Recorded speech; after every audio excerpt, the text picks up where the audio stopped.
Roll the footage.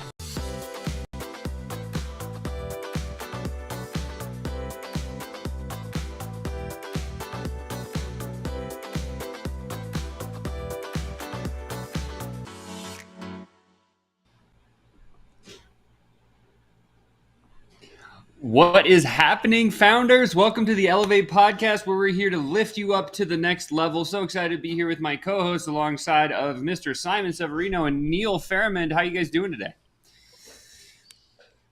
Good. Excited to be here. Let's go. Excited. We got an awesome topic for today's podcast. I'm really excited about this one. We're going to be talking about recurring revenue. So if you're a founder out there thinking about, wanting to know about, learn about, just even explore the idea of creating recurring revenue in your business, this is going to be the show for you. I'm so excited. We've got a couple of things that we're going to talk about. Simon is a master on this topic. He's been doing it. He just did a master class for a long period of time. And Neil has some amazing points that he's going to share here too. So what we're going to do is the breakdown is we're going to kind of talk through why people don't have recurring revenues, and then also methods of recurring revenues and how you can easily put them into your business. I think that would be pretty simple to do. And we're going to start off by talking about what are the 5 most common ways to create recurring revenues. The first one that I know of is creating a subscription-based service. This is where subscriptions create a steady income stream while offering clients ongoing value, whether it's through software consulting or managed services.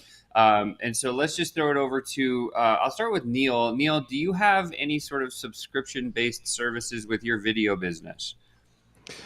Not right now, but I do have, we'll talk about this a bit later, digital downloads and things like that, but I'm planning to do a subscription model, some form of membership. As I got recently monetized on YouTube, I'm thinking about doing some sort of membership subscription service for targeted specific videos to a small amount of contributors who would be subscribing to that particular membership program. So something I'm definitely considering, yes.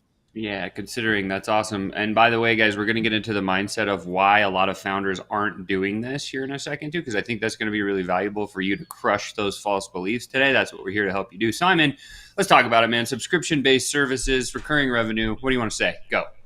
And congrats, Neil. You are the first of us 3 to get to the monetization stage on YouTube. Congrats, you're crushing it. Thank you. I like to think about repeatable sales, recurring sales, and passive income streams. And usually we start with one-on-one consulting, one-on-one coaching. From there, this week, one of our members, Sanika, said, Simon, I'm overflowing now with one-on-one work. I'm ready now to group my people and to offer group work. So from group work, which sometimes is already a subscription kind of work, you can do that monthly, annual subscription when you run a group. From group, we like to go to program. So if you stay in the personal delivery, you can go to program, or you can go software like Sean and Flowchat go, right? If you stay with program, you can go, the next level is you can write down the method, and then it becomes a book, right? The book, this is where, so that's the book that I wrote for the people who are watching. The book then can become the first step of passive revenue. So for example, this book was published by Kogan Page in London, small publisher in London.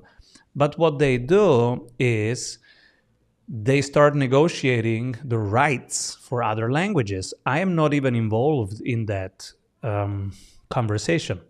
They just talk to other publishers and to other countries and say, do you want the rights in your language?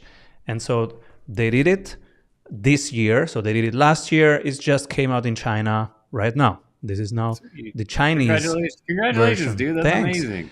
And so that's now here on my desk. But I got an email that they sold the rights to Russia, which will come out next year, and to these summarizing platforms. These platforms where you don't get the full book, you just get a 1-page summary or a 2-minute summary. And so those people also have to pay for your IP. That's a form of licensing. So Now we start entering from your program, we start entering the world where you build it once, you sell it often, and also you build it once and it keeps on paying without you actually doing anything.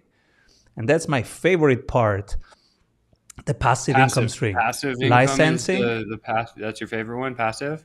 absolutely yes. I love to stack all the three. I like to have something going on in repeat, in recurring, and in passive. Because when you have all the three, you are resilient. Shocks can happen, economic stuff can happen, geopolitical stuff can happen.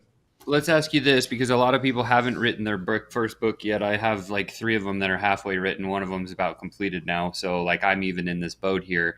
As a professional, which do you suggest to the founders? Which one should they start with, Simon? Should they start with the repeatable sales or the recurring or the passive?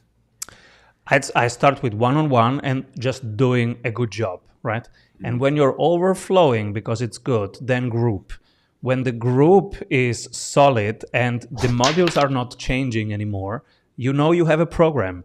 When the program is running well, I personally went into certification, started teaching others how to run that program. So that's a jump from program to certification. Certification is one of those 3 passive IP things. Licensing, certification, and franchise are the passive, your knowledge working for you. And the important thing is to detach your time from your income so that now your knowledge creates your income. And this starts either with a book or with your knowledge that becomes IP. That's licensing. Licensing, certification, franchise are the classics. And then everybody can add also capital gains, dividends when you buy stock. I'm a lover of stock picking, or tenants when you have real estate that other people are a tenant in, and it creates cash flow for you. Got it. That makes sense. Okay, so let's back up a little bit, because you said it's a lot of good things, and I want to make sure that Neil's involved in this. So the first one we just talked about was subscription-based services. So if you're a founder listening to this and you're like, okay, well, what is one I can build or whatever? Neil had a great idea. Hey, I'm going to build a membership. Neil, let's talk through what would a membership in your world look like, sound like, feel like? Maybe share it with some of the founders out there. What are you thinking on how you're going to create this? I think what I was looking at doing is, instead of going out and finding customers, they come to me and they paying for a chunk of time, it would be good for them to potentially pay a monthly subscription fee where they have me on demand, effectively. So it's like a call of consulting model where I get a number of people that are paying for a particular membership service. They get consulting time with me on a one-to-one basis, and on top of that, the idea would be to do focused, targeted groups, so small amounts of groups, similar to what Simon does on a Monday, where we get a small group of people together and we have a targeted series of questions, a particular topic, and we discuss various elements around that. So it's really just having a simple model where there's a topic every week to discuss, obviously with video production and so on. There's the consulting time where they can, pay for that subscription model, get my time as a dedicated one-on-one way of connecting with me. And really, I'm just thinking about other things that we could do in terms of having sort of additional group sessions and things like that. So the whole point of the membership is to keep it small, targeted, and focused group time, with me being able to provide them with more dedicated, serviceable time. Yeah, I love that. And then Simon, I'm going to flip it over to you. One of the things you said a second ago, which I thought was really hyper valuable, start with these one-to-one sales where you're knocking down deal one at a time. Then you move to the group setting. And this is kind of where Neil is in his journey right now, thinking about building this group setting and what he can put into this membership. But then you said something that I thought was really, really valuable. And I don't know if anyone caught it. So I'm just going to repeat the idea of, as you're starting to do this group setting, create some sort of a curriculum that you go through over and over and over. And then that can actually become a course. Is that how most people create courses, to create that type of stuff inside of a membership, Simon? Or what would you suggest of how does somebody build a course that actually makes some sense and gets results? Most people don't do it like that. And that's why most courses don't crush it. The few courses that are really good and that stand the test of time and that are still bought and still helpful, they started as group coaching or as one-on-one coaching, and at some point you see the modules not moving anymore. So let me give you an example. Let's say you are teaching a course at a university, at a business university, and you're teaching a course about value investing. You have your 7-8 modules during a semester that you bring in. Now, after maybe 3 semesters, students ask you questions and you see that the modules are not changing anymore. You have your binder in your hand, right? But the modules stop changing. You don't get any surprising questions anymore. You don't get questions that you need to change anything.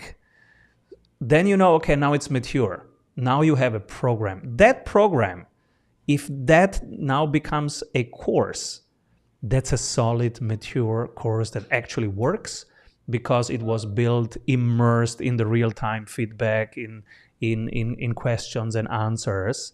And those courses are the really good ones. They so I just want to jump in. I just want to jump in to say this, like for you, because you're a professional, maybe 3 semesters and you have that mature course.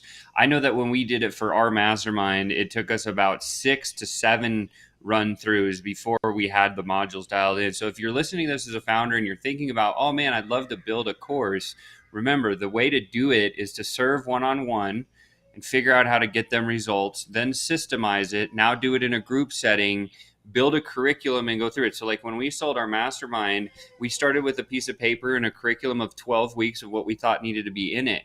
And we sold that to people. And then we got in and we realized, oh God, module 1 should be module 7, module 3 should be module 5. And then we need to redress module 4 because it's not the right thing. And this is what Simon's talking about, is this optimization, this Kaizen effect of like continually improving it until you have a mature product. Once you have a mature product, adding something like this of an asset into a recurring like membership becomes extremely powerful because it becomes kind of like the big box anchor store inside of your membership. So if you're thinking about starting and going down this path, just remember this, like you can sell your time on demand like Neil is talking about, where they get X calls per month and they pay you a fee every single month. That's an easy way to start. Secondly, if you have some sort of a process that you can bullet and document and put into a system, create a course around it, this can become another big leg or a pillar of a membership service that people will continue to consume.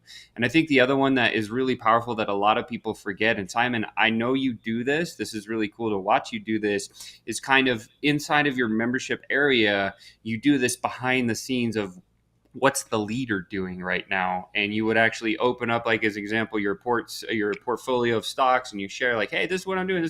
And that's usually only reserved for people that are already in your membership as kind of a bonus ad. So how do you structure that piece of it, like doing the behind the scenes stuff? So let's make it with the example of Neil, right? Neil is shifting now to a subscription.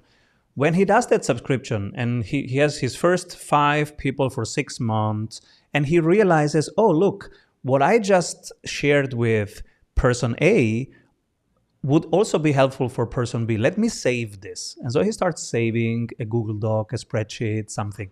Now you start having a collection of tools. And you know that these 5 tools, oh my God, they are really helpful. They help now. All 6 found them helpful.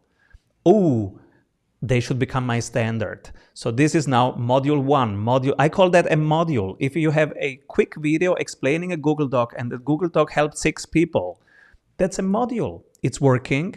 So you save it, it becomes a standard piece. Now you have a piece of Lego, right? And when you have 10 pieces of Lego, that's actually a course. When we have 274 of these pieces of Lego, we have a program, because you never know which Lego they exactly need at which time. That's the personal mastery, and that's why we have coaches, because they have to pull the right Lego at the right moment. But for a course, it's enough to have 10 Legos. For a program, you want to have more Legos than you use in real time so that you can pull the right one. But this is how you build your collection of Legos, if you want. They become the single elements of your program, of your course. This is how you build them up. So you don't have to retreat and build and hope that it works. This is how beginners do it. My first course, I just retreated for 2 months. I built it. I came out, hoorah, and then nobody needed it. It's better if you build it with the people that bring you problems. So that you now have modules, you have a program. Now, how do you keep people interested in a program? This is part 2 of your question. I had this program for 7 years. And at some point, the modules would repeat. So I was having a churn, people going out because, okay, I know everything that Simon has to say. Why should I renew another year of being here? And so I started going advanced. I said, all right, guys, now behind the curtain, this is our workflows, my portfolio, what I am buying this week, what I am selling this week, who I'm hiring this week. Because that's the next level of intimacy with your people. And that was my way of keeping it very, very interesting for everybody. Now it's more than a program. It's a living thing, and you can be in the lab. And the lab is exciting because things can go wrong, they can go well, and there is a time alpha, right? Especially with buying stocks, that's all timing. And so that was that little piece. In addition, when you have a program that's running for 7 years, how do you keep it exciting for people who are there since 5 years? And so that was my way of keeping it alive and interesting. I totally love that. That's the retention move. So if your course is a little bit mature and you need some new content, think about doing behind the scenes work. And the other thing that I'm going to ask is, I think, an even a harder question, especially posed to a founder. But Neil, I'll ask you first. When you look at investing in a membership of sorts, whatever membership that is, what is the benchmark of return on your investment that would make that investment worthwhile to you? When you say benchmark, you mean in terms of what percentage? What would make it worth it for you to invest into a course? Is there a standard protocol that we could say, hey, all founders, if you hit this benchmark or this is the type of return, then it's considered like really valuable? What would that number or thing be for you? I think it all depends on how long it takes you to create the course in the first place, especially with, for me anyway, from a technology perspective, technology evolves all the time. So to Simon's point, I just wanted to ask that question as well about, before I answer that, about keeping the course up to date and relevant. You mentioned about obviously behind the scenes work, and it depends obviously what industry people are in. So if you're in an industry where the technology is changing on a sort of a 6-month yearly basis, then you are always going to have new material to keep the course and the material fresh. But the other side of that is there's a constant then churn for you as the founder, as the developer of the course, to then keep relevant and keep up to date. So I think there's arguments for both, whereby should I create something that's evergreen, that I can slowly evolve and add pieces to as I go along without having to invest huge amounts of time in keeping it relevant and up to date, versus having an evergreen course that's stale and doesn't really move much. And then you get to a saturation point where everybody's seen everything, as Simon said, and so on.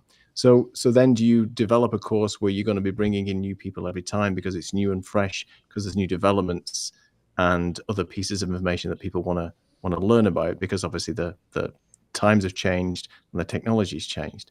So that was one question. But to answer your question about what would be good for me is, I need to work out how much time I am going to invest in building the course in the first place, and I need to make a significant return on that, in terms of, well, if my time is worth this much, where I could be spending actually dealing with customers and bringing in revenue, I have to make it worth my while in order to add, if it's 10 members paying X amount per month, then does that equal the amount of time I've actually spent building the course in the first place?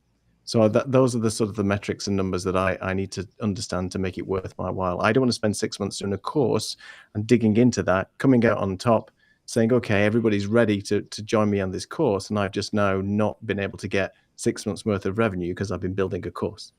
So there's a trade-off between how much time you invest in building the course versus how much time that may be a loss of revenue in terms of what you could be doing by not building the course. So I think you have to look at how much time that's going to take you to do. And for me, that's some of the things I have to sort of work out in terms of metrics, I think. Simon, what would you add? That's awesome, Neil. I love the question. I get this asked a lot. Should your course be, how to use Ecamm Live, or should your course be how to look great on camera? The modules should be evergreen. Always build technology agnostic. Mm-hmm. And I can give you examples from sprints where it went really, really well. For example, the David Allen, who invented the getting things done method, right? I was in Amsterdam in his apartment, and he has 20 languages. I have 3 languages here. He had 20 languages of his own book. And I said, David, what's that? He said, oh, the latest 20 languages of my book. And the reason why his book is still such a great book for the world is he built it technology agnostic. So getting things done is a productivity method, but he does not mention any productivity software. He doesn't even talk about, the Microsoft suite, nothing. So the book is evergreen. And then if you do a workshop, if you do specific things, then they talk about the temporary things. And that's my example for how to build things that really work over decades. So if I was you, the course would be how to look great on camera. And then the live sessions. Hey, this week, let's talk tech stack. This week, let's talk microphones. The cool thing is that then the live session has a specific urgency because, hey, there is this new feature. YouTube dropped this new feature. Let's talk about the new feature. It's something that's urgent, it's relevant, that people want to know now. And so you can do the live parts, Q&As, etc., about the temporary stuff, but the modules I would build around the evergreen stuff. This is what I learned from observing Getting Things Done and other creators who have a similar thing, right? The evergreen modules, and then on top of that, what's the newest and latest, and what's not working, and what's coming next. That's for the live streams. Yeah, I love that. So if you're thinking about building a membership area, there's a couple of pieces. Number one, what Simon says, make your course evergreen. How to look good on camera versus the newest thing about Ecamm Live, right? And then as your specialty, maybe once a month or once every other week or something, have a session on that specific thing, or even bring an expert in to talk about that specific thing, right? Because you get credibility by association. That's a piece you can add into your membership that will be enticing. Hey, we always have new guest speakers coming in. People buy because of that, right? And then the next piece is, if you ever have what's your own systems, do a behind the scenes live once a month and show how your systems are working as part of your membership. I think are all really, really valuable and good ideas. And if you are going to go build a membership, just think through some of those things. There's a few more, but let's move on. The second one for recurring revenue is creating retainer agreements. Simon, I know you've been through retainer agreements. Neil, I don't know if you've ever signed up for a retainer agreement with somebody or even issued or offered a retainer agreement with somebody. So Neil, I'll start with you. What's your experience with retainer agreements? Do you think they're good or bad or ugly when it comes to recurring revenue? I don't really have a ton of experience in that, so I guess it would be better to hand over to Simon to tell us about the experience, because I'd like to know more about it and whether that is a good or a bad thing or not. Yeah, so like a great example is when we built our sales agency, and what we helped entrepreneurs and founders to do was to hire on board and train sales teams. And we built an entire sales ecosystem, and then we showed them our selling method, and we went through some of the same stuff. And what we did with them is we had a 6-month retainer agreement where they would pay us monthly all the way up until a total fee. At the end of 6 months, we would then either renew it or we would cancel it, right? And so retainer agreements, I think, they have some really strong, good points, especially if you're an agency model. But Simon, I'm going to kick it over to you before I kind of share a little bit of my thought here. I love retainers because it creates an arc of expectation that both sides rely on. And that creates a tension, a positive tension. I like to say that the best clients are the most demanding ones because they keep us on our toes. And so if you can create that same positive tension also on the client side by having a 3 months, a 6 months, a 12 months arc, now both sides have that positive tension forward, which creates momentum. So let me give you an example. Our main program is a 3-month sprint, and that's 3 monthly retainers. And so when they sign that they're gonna pay 3 times $9,000 over the next 3 months, and it's signed, that creates a little rocket ship in that moment for both sides. Hey, it's serious. The rocket is on. This is like watching, Elon's rockets. It's emotional, and that positive emotion now can propel your project forward. At the same time, it creates an expectation on the other side, and now I really want this to work. And so both sides are now committed and all in. They are engaged. I like this, especially for transformative programs, right? Where you are improving the life or the business of somebody. Then I like them to be with skin in the game on both sides, on the agency side, but also on the client side. Because in a very good project, you have both sides in with their incentives aligned, and both have skin in the game. Those are the best projects with the best results. So for retainers, the one thing that I would share is I love them too, because it's almost guaranteed income for a period of time as long as you as the agency don't goof up or mess up. I think the big hangnails here with retainer agreements, if you're listening to this, is make sure before you go into any retainer agreement that you have extraordinarily clear expectations from both sides. What are the deliverables and what does the results look like? Because if you don't, what happens, and this happened to me, this is why I can share this with you, is you start serving your ass off for somebody, and 30 days later, you've done crazy amounts of big things, helped them hit 100% revenue growth, whatever the case may be, and the first of the month rolls around, and they call you up and they say, hey, what have you done for me lately? And they have this like amnesia of what just happened the last 30 days. And then they kind of get annoyed with you because they're like, why am I continuing to pay you this high amount? Because I don't even know what you're doing for me. And this is the mindset that sometimes clients go in if you don't have super clear expectations up front, right? Would you add anything to that, Simon? Yes, in this case, you have only one side, which is all in, and the other side is not all in. That's the perfect example of what I want to create with an arc of expectation from both sides. And usually they don't sign a 30,000 deals if there are no deliverables in written. So you will never get them to wire 30,000 if you don't have that deliverables. The second example is 6 months or 12 months. Everything else that we do has a 12 months arc, 12 months contract. And sometimes they go, oh, can I have it for like 1 month? and I go, okay, what is it that you don't want to commit to? Let's talk about that. We will never offer anything that's a month because we want to have that conversation about what's hindering the commitment from both sides. And that's the important conversations that we want to have. So everything else that we do, the sprint is 3 months, but everything else is always a 12 months agreement and a 12 months contract, because you want to have that conversation about commitment. Nothing great has ever been built by people who are half committed.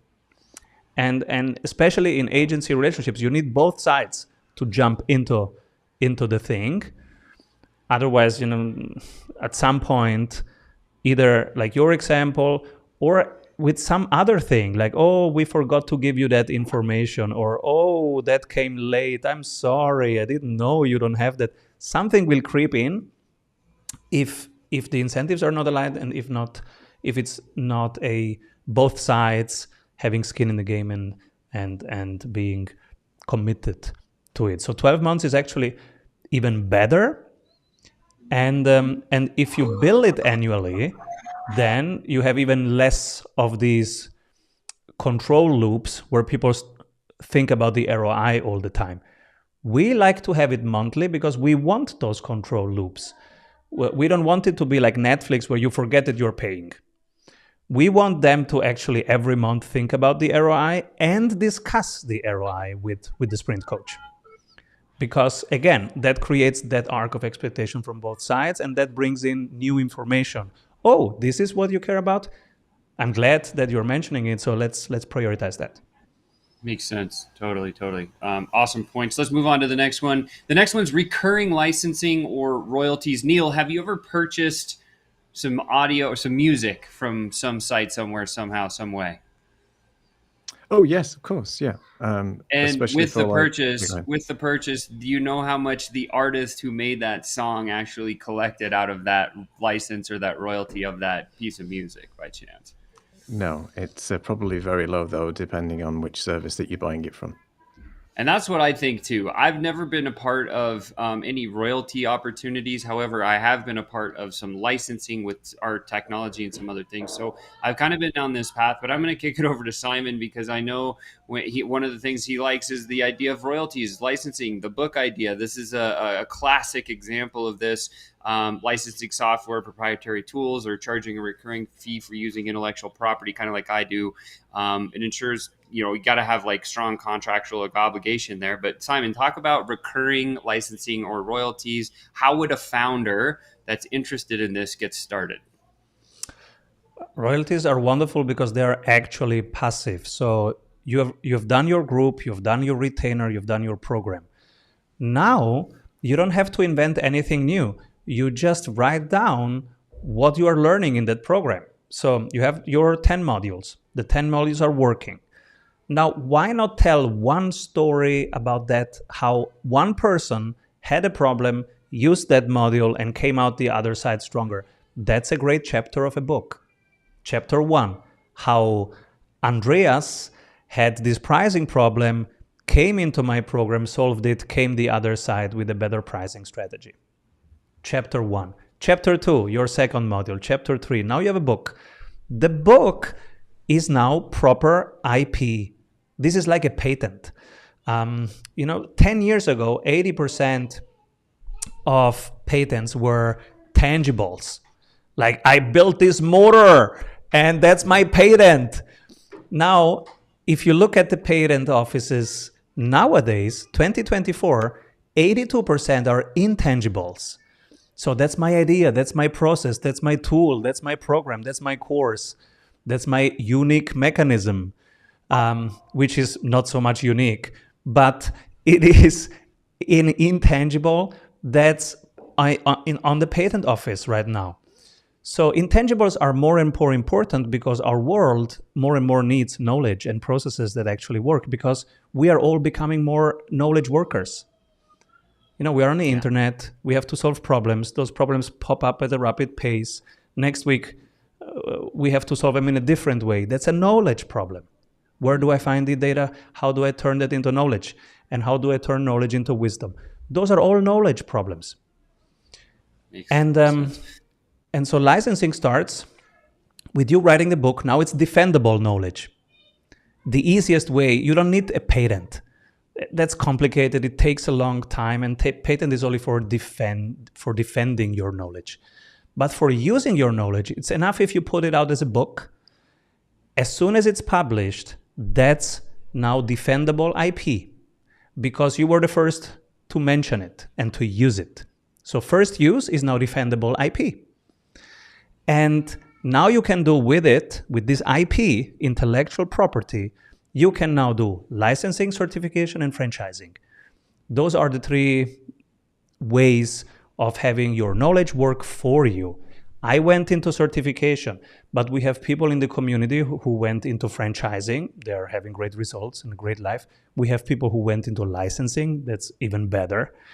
Those are three ways of doing passive revenues. Just your knowledge now creates value for people, and that gives you a fraction of that value back while you sleep. Really good. Really good. Really good. Okay, I think this one will be applicable. We're on number 4 here out of 5, and then we're going to get into our lightning round. Number 4 is managed services and maintenance contracts. Examples would be like an IT company offering cloud hosting or cybersecurity monitoring or software updates, or maybe like a design firm providing branding updates or content refreshing quarterly. Neil, I'm just going to throw it on you, man. If you were to build a maintenance agreement with your clients for what you do, what would it look like, sound like, feel like? Well, I do something at the moment called like remote production, which is a service that I offer for people, where it's they will come back to me and basically instead of them building out their production and them actually producing and publishing whatever they're doing from a video perspective, then they'll use my services on a sort of on a maintenance perspective. So every sort of 3 months, they'll come back to me and say, I want this to be produced now. I want these videos to be edited and so on. So I'm doing that sort of now. It's on a small scale at the moment, but that particular service has been really good for me because people will come back to me as a reoccurring revenue every 3 months as a sort of as a service, and you can call it maintenance if you like. It's particularly just keeping them up and running with a video production and editing and so on. But it's still a reoccurring revenue that I know that's going to come in every 2 months. That I know this person is going to come back, and there's going to be another sort of a set of production work that I'll be needed to do. So that's like a remote production service that I have been offering, and that's been working quite well. And again, it's something that I would do normally for people on a one-to-one basis, but now it's as a packaged sort of managed service that's available for people to buy, and has been working out pretty well for me in that respect. Perfect. Simon, if a founder was about to start a managed service or a maintenance contract or agreement with their clients or prospects, how would they do it? There's nothing to add. Neil just gave the perfect example. Whatever it is that you do, you say, I will take care that your production is on. That's a perfect value proposition. And we both know in some weeks there will be nothing to do. In some weeks, there will be new things popping up. In the end, it will be fair for both, probably. But that's the value proposition. You don't have to think about it. I'm taking care of that. I'm making sure that you have XYZ up and running. That's the best. As soon as you can create that value, for example, many of our Sprint clients are financial advisors. Financial advisors have usually a maintenance fee. They call it carry. So the 2 and 20, like 2% for you having your money deposited with us. So 2% we charge for managing your money, and 20% we charge from the performance that the portfolio does. That's a classical asset under management contract. 2 and 20, 2% for managing the money, 20% for performance. The real thing is actually a maintenance contract. They don't call it that way, but it's actually a maintenance. I pay you so that I don't have to think about it. And the real value of those 2% is, because whenever it's bull market, nobody needs anybody. Everything is going up. But in a bear market, when I panic and I call you, now the value is that you pick up and that you persuade me from not selling everything and not panicking, and that you tell me the history of the last 100 years, and as this happens all the time, and it's actually better to buy a little bit more now and relax. So that's why we pay the 2%. And so this is why we pay Neil, because most of the time production is easy, but then there is a day where the camera breaks or the button has a 5-second lag, like I'm having right now. Something like that. And then we need him. Oh, please, please, please, please. And for that, we pay the monthly fee. For the moment, that little moment that we don't know when it's happening, but when it happens, now we need the expert. Yeah, I totally agree. A great example is the HVAC world, right? The heating and air conditioning. If your heater in the middle of the winter goes out and you have a maintenance agreement with a service, you can just call them and say, hey, I'm on the maintenance guy. Get a guy out here immediately, right? It's that immediate need type of thing. So as a founder listening to this, think through this idea of like, how can you create something where they would have to need you in kind of like an emergency circumstance, and then put a dollar figure attached to that and let them see if they want to invest in that. And I tell you, that's a really valuable way to create recurring revenue. Moving on to our last one, it's called productized services. This is where we turn a repeatable service into a standardized offering with a recurring payment model. An example might be, like in my world, one of the things that we offer is a monthly lead generation service for a fixed amount. And so people pay us every single month, and then we put X amount of qualified people into their system, and we actually start the process for them.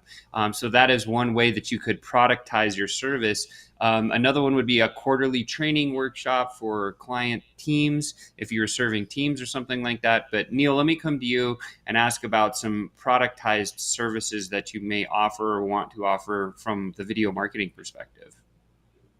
It's a similar thing. So it's a training program effectively. So it's a sort of monthly training plan for people that want to learn more about whatever it might be: remote production, podcast production, video editing, and things like that. So that's something that I would do as my normal job, but now I can take that as a specific framework and packetize that as a service offering for people that's buy. It's time, but it's also time with material and workflows and hands-on experience in doing that. So it's not a course per se, it's more like a packetized service where they can just buy that from me, they can learn about that and then do it themselves. Instead of me doing it for them all the time, they can learn from me, they can get the expertise from that, and then they can just go off and do that themselves. So these are the things that I've learned over the years, and then been able to just packetize them up as a service offering back to my customers. So that's something I've been doing at the moment. And I probably will be doing a lot more based on things that I've been learning over the past sort of few years around other things. And it's just finding the time to sort of build those services and work out what is worth my time, and more importantly, what's giving the best value back to my customers. Because there's not everything that I know people particularly want to buy a particular service for. So it's something I have to work out as well.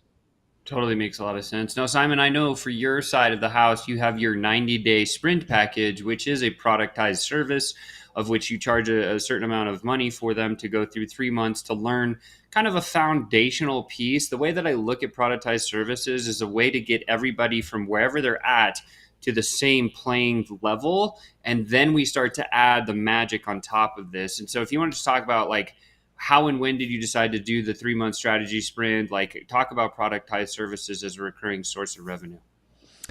Yes, for a service business like a marketing agency, a consulting agency, a financial advisory, a productized service is a great thing. And it's basically a program where you build it once and you don't have to reinvent it all the time, because it does most of the work that you were doing, but it's doing it on repeat. So when we started doing the 90-day sprint, it was one coach, customizing everything, building everything. Now, after, 20, 30, 50 sprints, those things started not changing. And so we had some modules, some elements. Now, these elements, now that became a productized service, because in every sprint, a sprint coach would actually need to do much less, because the elements were built already. So you just need to listen now as a sprint coach. And then when they tell you, oh, my conversion rate from my landing page is low. Oh, cool. Yeah, let me pull the landing page module. And so what took a coach, let's say 8 hours a day to create the same amount of value for a client, takes now for the same coach, every year it took them a few hours less because we productized. And now, many years later, it takes them 10 minutes to create the value that it would that took them 8 hours to create. So from the client side, they don't see a difference if you are building it right now for them or somebody built it 20 years before. They don't see the difference. They see problem and solution. But for the team, so for the internal processes, a productized service is such a game changer, because instead of putting 8 hours in, you put 10 minutes in and you are creating value on the other side. That's the difference. Now, why doesn't everybody have a productized service? Because you have to pick a fight. And this is what some people are avoiding. You have to pick, who is this for? What is the other side? Sean said from A to B. So you have to pick what is the A and what is the B. And this is something that many entrepreneurs try to avoid because they're afraid of doing it. In reality, as soon as you pick it, you will go deeper.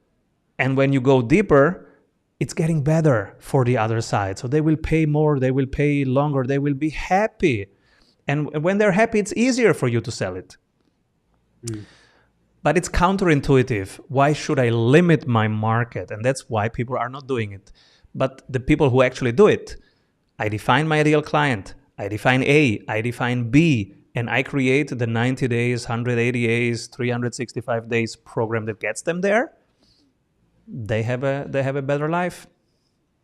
Yeah, so I love that. I think productized services, you can finite like build something like that. So that's awesome. What a great point, Simon. All right, we're going to move into our lightning round. Here's how we're going to play today. I'm going to give 4 reasons why most founders don't build a recurring model. Now I'm going to come to Neil. I'm going to ask, of the 4, which do you think is the biggest problem for founders and what's a potential solution? And then I'll go to Simon and then we'll end up with me. So of the 4, the first one is, this is the reason why founders do not start recurring revenues. First one is short-term mindset. Second one is a fear of commitment. Third one is misunderstanding customer needs. And then the fourth one would be pricing uncertainty. I don't know how to price the thing.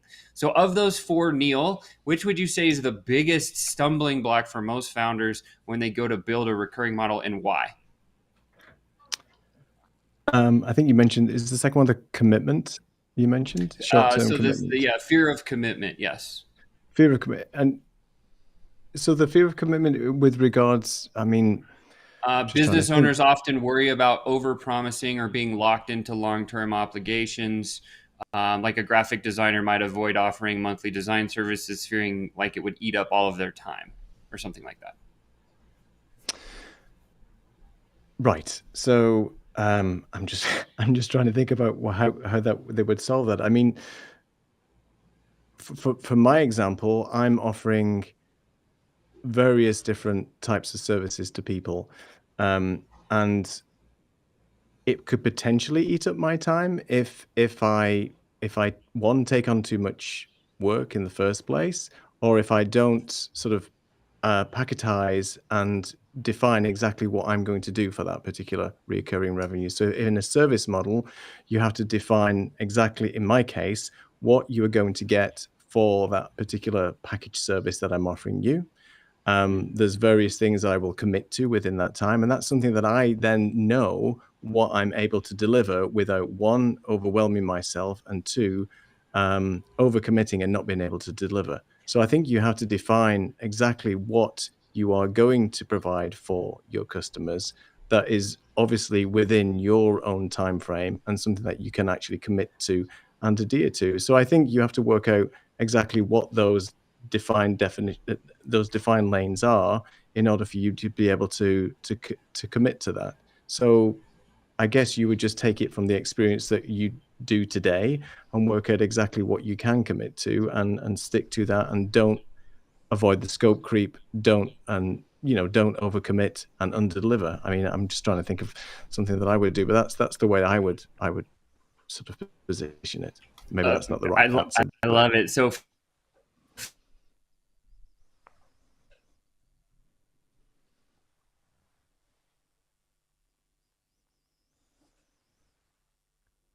yeah, so well, no, that is right, Neil. What happened? Am I here? Are we good? I can hear you.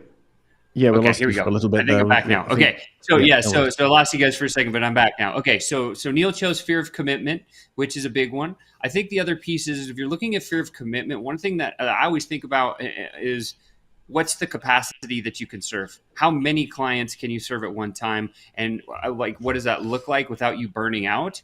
And that becomes really interesting from a marketing hook or a marketing spin, because you can turn around and say, look, guys, I only serve 5 people at a time, and my time is, I have a waiting list of 30 people.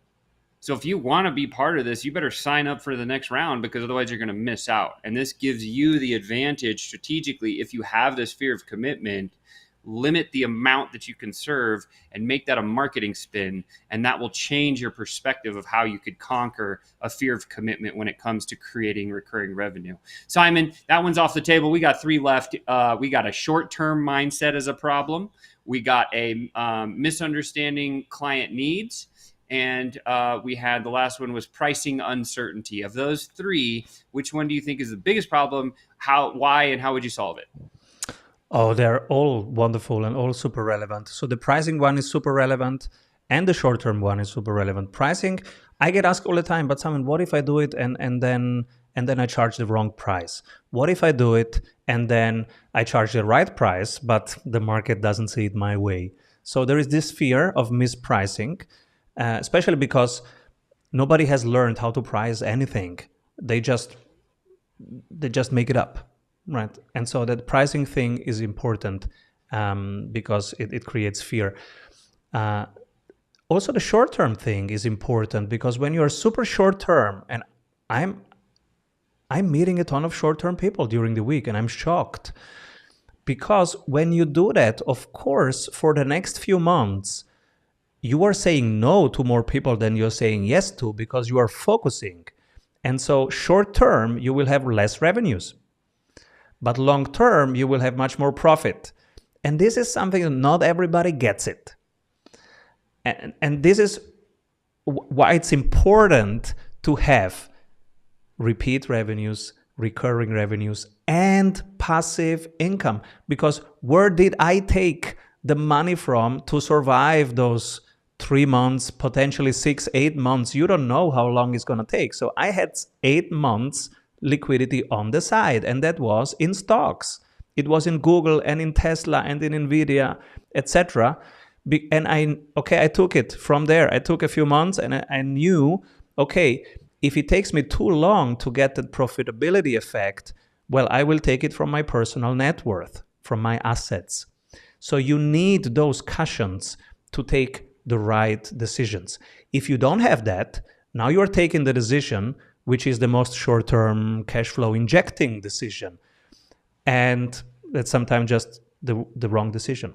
And so you're jumping from client to client instead of thinking about building a business. I love that. I think that's awesome. And the last one that was left was just misunderstanding customer needs. We kind of covered this earlier in the session where we talked about if you get in the thick of it, if you're in the weeds, right? If you feel like you don't understand what your clients are needing, this is the greatest time and the best opportunity for you to get involved with them. And you need to ask them, hey, you're trying to go from here to here, A to B, like Simon said, like, what do you think is the big gap or the thing that's missing? And they're going to tell you something, write that down, create a solution for that. Now you'll never understand you'll never misunderstand your customer's needs, and you'll be able to solve that problem 7 ways from Sunday. So with that said, that's going to wrap up our show today. Next week, I'm really excited because we're moving into something that I think every founder needs to know about. That topic is called delegation with a capital D. I know Neil's really good at delegating stuff. Simon's really good at it. I'm pretty good at it. I'm not as good as these two guys. But again, I'm really excited to be here with you today. Thank you for listening. Don't forget to drop a comment because it's always a conversation. If you have a great topic, we'll discuss it on our next round. Make sure and like this video. Share it out to your friends that might struggle when it comes to creating recurring revenue. And with that said, Simon and Neil, it was a pleasure today, gentlemen. Thanks so much for the time. Delegation party. See you next week. Bye-bye. What if your business would run well even when you are on vacation? Discover how 1,600 business owners have regained their freedom using the Strategy Sprints blueprints. How they enjoy living their dream and watching their business scale. Get the exact checklists they use to go from stressed to fulfilled using this.